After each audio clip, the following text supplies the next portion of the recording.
महात्मा फुले कर्जमाफी योजनेतील जे शेतकरी होते त्यांना 50,000पर्यंत आपण मांडलं होतं, त्यांना ही 2 लाख रुपयापर्यंत कर्जमाफी देणार आहे आणि त्यासोबत 2026-27चा जो नियम आहे तोही वगळण्यात येईल, अशी मोठी घोषणा मुख्यमंत्री देवेंद्र फडणवीस यांनी शेतकरी कर्जमाफीच्या विषयावर बोलताना केलेली आहे.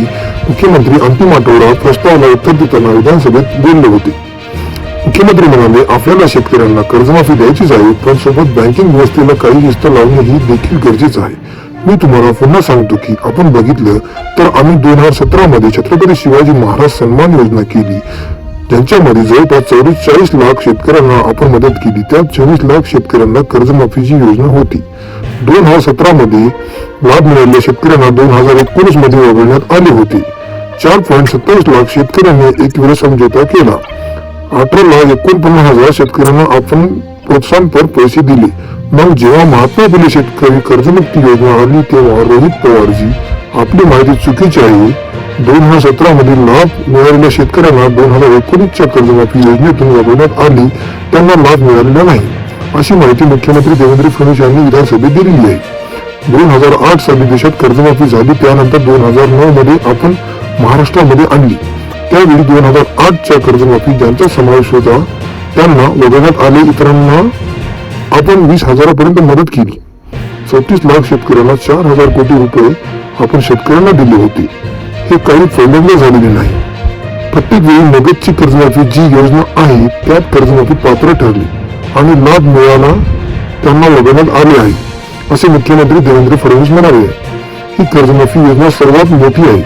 परतफेडीच्या संदर्भातही हे जे टाकण्यात आले आहे की 2026-27ला पैसे परत केले पाहिजे, त्या मागचाही उद्देशही हाच होता की आपण त्यांना प्रोत्साहन देतोय. प्रोत्साहन घेत असताना त्यांनी पुढे नीट कर्ज भरले पाहिजे, या दृष्टीने आपण अशा पद्धतीची योजना केलेली होती. मी तिन्हीचा तफा तयार केलेला आहे. आतापर्यंत योजनांमधील सर्वात मोठी योजना ही यावेळची कर्जमाफी योजना आहे, असा दावा मुख्यमंत्री देवेंद्र फडणवीस यांनी केलेला आहे. सातत्याने या संदर्भात अटी शर्ती आहेत अशी मागणी होत होती. आमच्या रणवीर सावकाराच्या नेतृत्वात महायुतीचे सर्व आमदार मला भेटले. त्यांनी मागणी केली की ही 50,000ची अट तुम्ही काढून टाका. त्यांना मी आकडेवारी दाखवली.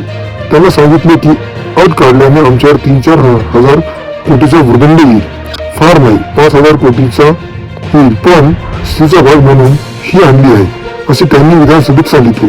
2026-27चा नियमही वगळणार आहोत. त्यांना दाखवलं की 1 लाखापर्यंत नेली तर 2 लाख शेतकरीच असे राहतात, ज्यांना यांचा फायदा मिळत नाही. सगळ्यांचे मत होते की 2 लाख शेतकरीच का सोडता. मी आर्थिक शिस्त सांगत होतो आणि ते लोक म्हणत होते की व्यापक विचार केला पाहिजे.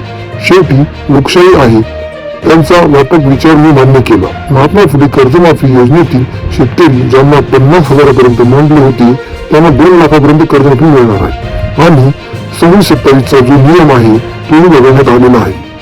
आपल्याकडे तर सगळे आहे. 2026 मध्ये कोणी पैसे भरले, त्यामुळे आता त्यांच्या आधीच्या 2 वर्षात ज्यांनी नियमित कर्जफेड केली आहेत हे सगळे लोक याकरिता पात्र होतील, असे मुख्यमंत्री देवेंद्र फडणवीस यांनी आजच्या विधानसभेत जाहीर केलेले आहे. धन्यवाद. असेच नवीन व्हिडिओ पाहण्यासाठी आमच्या न्यूज अपडेट चॅनलला नक्की सबस्क्राईब करा व समोर विद्यालय ऐकून दाबा की येणारी माहिती तुम्हाला सर्वात पहिले अपडेट होईल. धन्यवाद. जय जवान जय किसान.